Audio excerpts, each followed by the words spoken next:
కూటమి సర్కార్పై ఏపీ మాజీ మంత్రి ఆర్కే రోజా ఫైర్ అయ్యారు.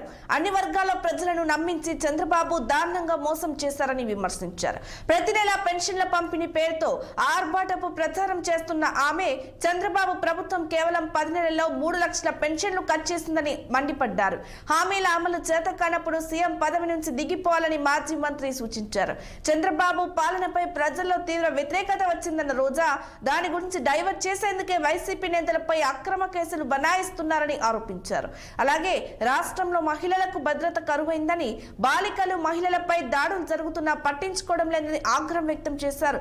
పోలీసులు కూటమి కార్యకర్తల్లో వ్యవహరిస్తున్నారని, చట్టాలను ఉల్లంఘించిన వారంతా భవిష్యత్తులో మూల్యం చెల్లించుకోక తప్పదని చంద్రబాబు ప్రభుత్వాన్ని హెచ్చరించారు మాజీ మంత్రి ఆర్కే రోజా.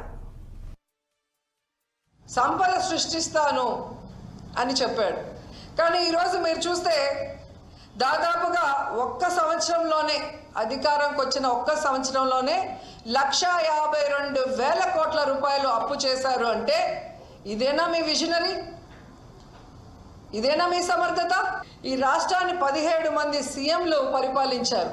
కానీ ఎవ్వరూ కూడా ఈ విధంగా ఫస్ట్ ఇయర్లోనే ఇన్ని వేల కోట్ల రూపాయలు అప్పులు చేసి ఇంత చెత్త రికార్డు, ఇంత వరస్ట్ రికార్డు మీరు తప్ప ఎవరు తీసుకురాలేదు. పోనీ తీసుకొచ్చిన వాళ్ళు ప్రజలకు ఏమైనా చేశారా అంటే ఏమీ చేయలేదు. ఒక పెన్షన్ తప్ప ఈరోజు ఇచ్చిన ఏ వాగ్దానాన్ని కూడా నెరవేర్చలేదు. కానీ జగన్మోహన్ రెడ్డి గారి మీద నిందలు వేయటానికి 16 లక్షల కోట్లు చేశారు, 15 లక్షల కోట్లు చేశారని అబద్ధాలు చెప్పిన మీరు మొన్న అసెంబ్లీలో జనసేన పార్టీ రాష్ట్ర ప్రధాన కార్యదర్శి